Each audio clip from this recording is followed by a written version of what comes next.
Hi there, today's lesson is all about this thing here, the air button, where my thumb is, this thing here, which is this lone button up high on the Anglo Concertina, quite near to the strap. And if you're a beginner, you may be wondering how to use this. You probably already figured out that if you press it, it lets air in and out the bellows nice and easily, but how do you actually use it when you're playing? And hopefully this video will answer that question for you. So how does the concertina work? Well, inside this box there are little metal tongues called reeds that vibrate when air passes across them. And to make air pass across them, you need air inside the bellows and you need that air to flow. When we press a button and push the bellows towards the closed position, we're pushing air out of the instrument and the air is flowing in that direction. If we play a button and pull the bellows out, we're letting air into the bellows and air is flowing in the other direction. The way this instrument works is that you have one note on the push and one note on the pull on the same button, a bit like the melodeon. And basically, if your bellows close right up like this, nothing happens. And similarly, if you open the bellows right out, you will get a little bit of sound maybe, but obviously if the next few notes are in the pull direction, you've got a problem. So what do you do? Well, the idea is to try and keep the bellows in this kind of position the whole time. So that's about 7 inches apart. I'm not saying that's perfect, but it's, for this instrument it's fine. A lot depends on how many folds you've got in your bellows. This instrument has got 7 folds. A lot of budget instruments only have 5 fold, and so you've got much less capacity. Okay, so this will vary from instrument to instrument, but this is just a rough guide if you like. Try and keep the bellows open to that amount all the time. I need to talk about the position of your thumb because it needs to be able to graze that button all the way. So if I can show you around this way. Now you can see my thumb here. There's the air button. I'll just point to it with my other finger there. Okay. And my thumb is up against it. On some of my instruments I've had to file down, I can just see this here, this end of the bar here, because on this one it's nice and thin and so my thumb is nice and close to the button. But on some instruments this bar was a bit thick here and I couldn't reach the air button comfortably. If you're having to sort of really move in for it, you're going to find, well I found anyway, that it hurt my thumb a lot. So if you're not confident about that, and get someone to do it for you. The other day I bought a Rochelle Anglo Concertina, just a budget version of the instrument, and it had a very high end to it. So I took it apart, cut a bit out, and now it's far more comfortable. But you do need to be able to graze that. You know, have your thumb on it the whole time so you can use it at a moment's notice. You can't have your thumb up here and then think, oh, I need the air button, and suddenly get in. Obviously your fingers go through the straps so that the fingers can curl over and reach the buttons both sides. And that thumb, as I say, needs to be able to graze that button. The setup is very important. I'm going to use a tune called Frere Jacques because you'll know this tune. I'm going to do it in 2 ways. The normal major key version that's mainly on the push, and then I'm going to do a very special minor key version which is mainly on the pull. And you'll see the different ways that we use the air button. So here's our music, Frere Jacques, CG Anglo Concertina. So this tune is mainly on the push. In fact, you have 24 beats, crotchet beats on the push, but only 6 on the pull. So I'm going to play the tune and I'm not going to use the air button at all, and we'll see what happens as I play it.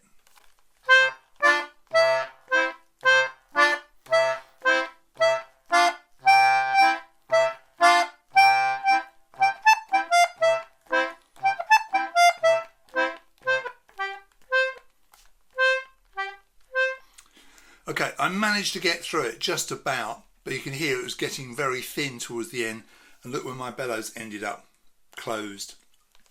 That's obviously not ideal, and this is why we need to use the air button. Now you can see on the music here that on the second beat of the first bar and the second bar and the third bar and the fourth bar it says air when you do this pull note. All of the other notes are on the push, so when you do play that pull note, use the opportunity to push the air button in as you pull out, as you play that note of D in bars 1 and 2 and of F in bars 3 and 4. And in this way you'll get air into the bellows for the rest of the push notes. Now this is the most professional way of using the air button, and the trick is that when you operate the air button, when you are playing a note button at the same time, or note buttons, that you pull or push harder than usual to compensate for the loss of compression. Obviously if you push the air button in, air will escape or air will come in, and that means you haven't got that tightness of the bellows, and that means that you lose power, you lose volume. So when I play the D on beat 2 of bar 1, let's see what happens.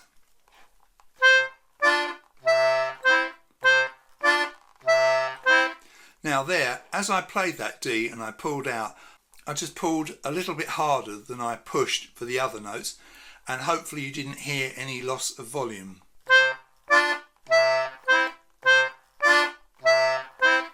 See if I can show you what happens if I don't do that. Can you hear that? The note dies, doesn't it? Because there's so much air coming in. Obviously you haven't got that lovely tight compression, so you lose volume.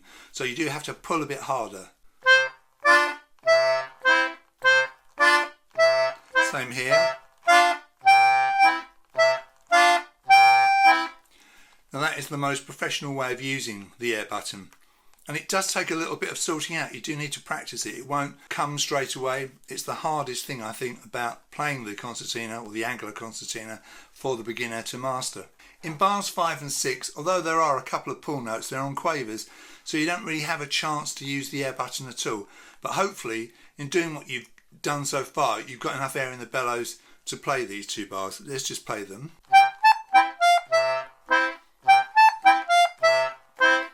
See, so that's not too bad. Now on the end here, bars 7 and 8, you have to do what I call the gasp. Not the most professional way of using the air button, but necessary here. The first 3 notes on the right hand are on the push, and obviously the bass notes are on the push, and it goes like this.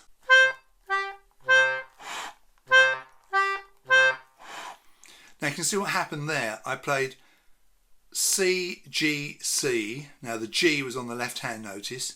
I did that twice with a couple of C basses, and on the 4th beat of the bar I operated the air button whilst not playing a note, and it was a bit of a gasp as I got air into the bellows ready for the next few push notes.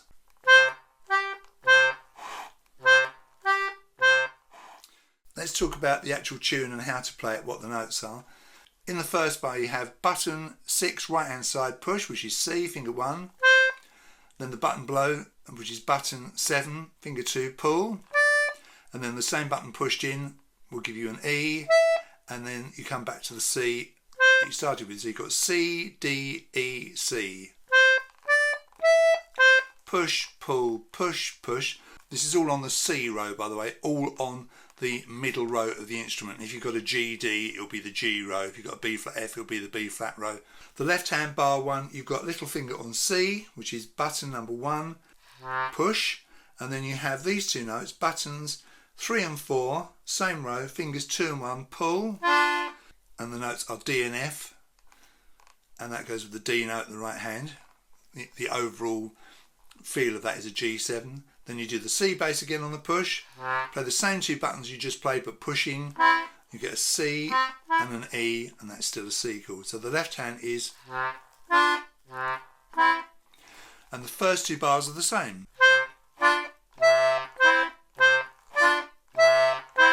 Hopefully you saw me using the air button now to show you again.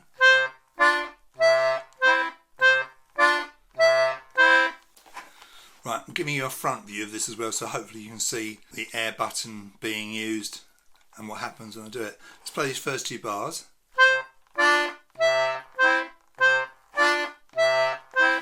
Now in bar 3, you start on E, which is button 7, finger 2, push. Then you have F, button 8, finger 3, pull. That's where the air button goes. And then the same button pushed in will give you G, and it's crotchet, crotchet, minim. So it's 1, 2, 3, 4. The bass line is the same as it was in the first 2 bars. So let's play that bar. Remember air button when you play the F on the pull.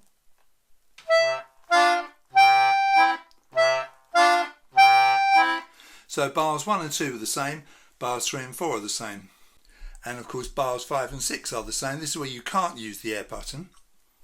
And you have,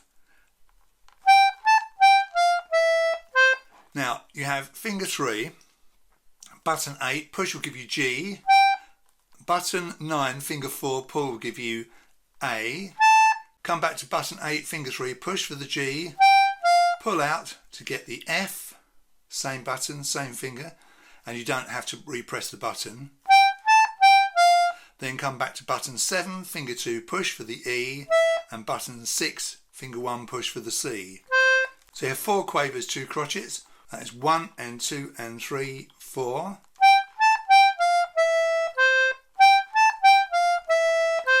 And this time the left hand is the C bass and the C and E notes, so everything on the push bass wise, left hand wise.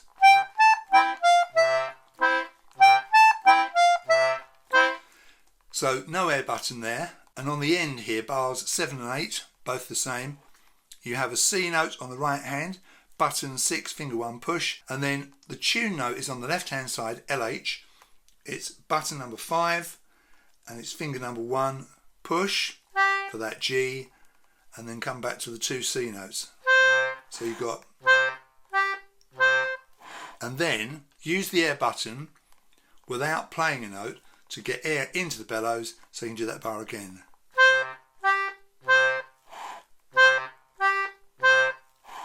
And then you can restart.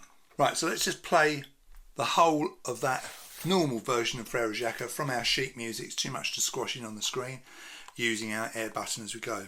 Pulling the bellows out the right amount, and here we go.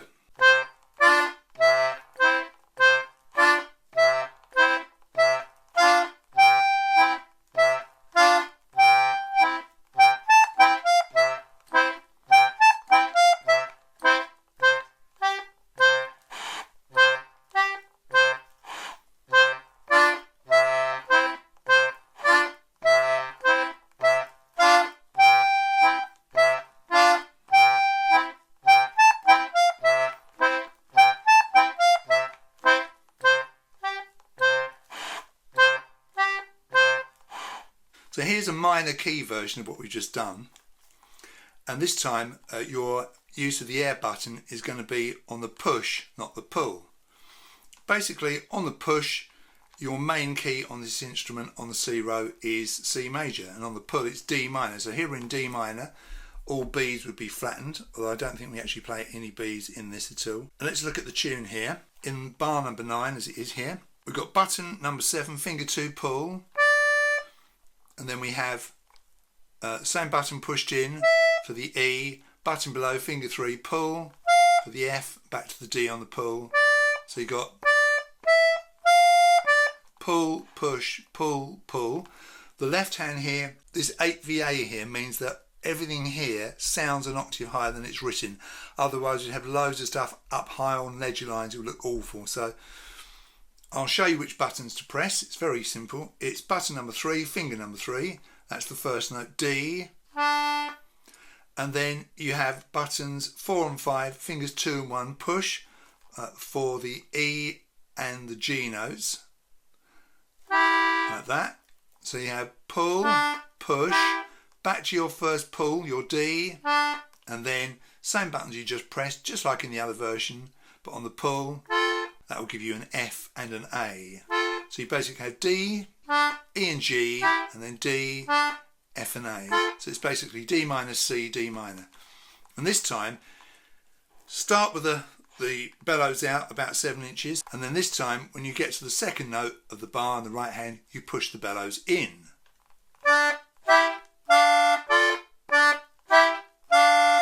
See? And that keeps everything hunky-dory in terms of how much air is in the bellows. Bars 11 and 12 are the same, moving down the instrument a bit on the right hand side. We have finger 3 pull to get the note F. Same button pushed in will give us G. That's button 8 both times, so pull, push, and the button below on the pull, button 9, is the note A. So you have pull, push, pull. The left hand, of course, is the same as it was for the first 2 bars. And you push again on that second note. As you play the G on the right hand, you push in. It sounds like this.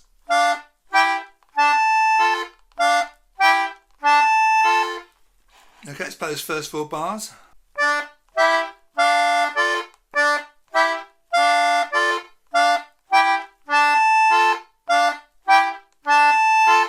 And when you push a bit harder, okay, so that you don't lose the volume.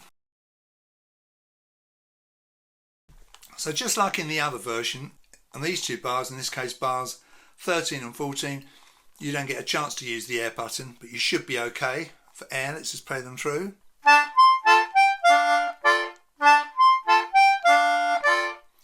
Now in this case, of course, the bellows are opening up, whereas they were closing up on the other one.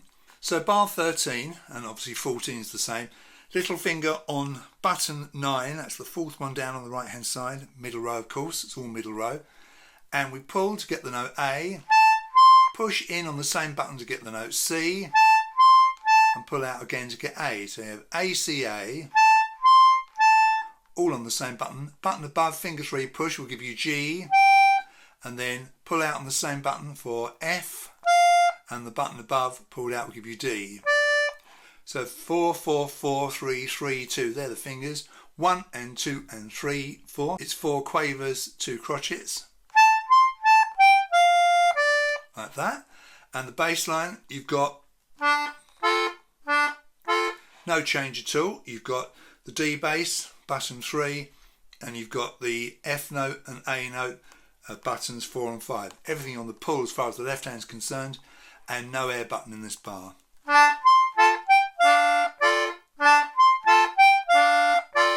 And you notice how the bellows are opening out there. In bars 15 and 16, you've got the D on the right hand, button 7, finger 2 pull, and the left hand tune note, just like you had it in the other version, it's button number 5, finger 1 pull, then back to that D on the right hand. So you have finger 2, finger 1, finger 2, and this time, as far as the left hand is concerned, you play a D note on beat 1 and beat 3, so that's button 3, finger 3, like this. And this time, use the air button to push in without sounding a note, what I call the gasp. Okay, not ideal, but it's okay, I think, here. So we have this.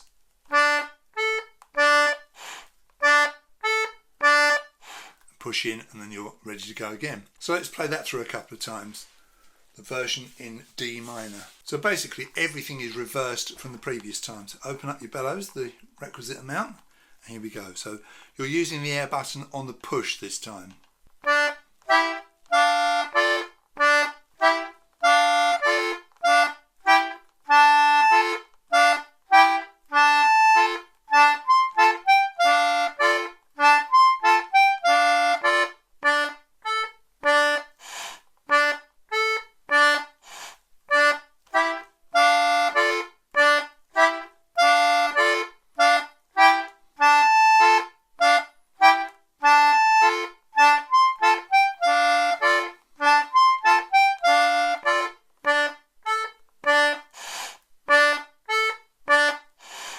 That sounded horribly stilted and stiff because obviously I'm just concentrating on making sure that, you know, I play it dead right with the air button. Normally a simple piece like that you'd be far more relaxed. It's just to show you where the air button comes and how to use it. So it's one of those things, at first it's quite tricky, same as it is on the melodeon. Gradually practicing it day after day, it'll feel like that you're not even thinking about it, you'll just do it as a matter of course, and it is an important part of your playing, especially the use of the air button as you play the note, because otherwise you'll rapidly run out of air in the bellows in either direction and you'll have a major problem. So I hope that's helped. Thank you very much for watching, and you'll see me in my next video.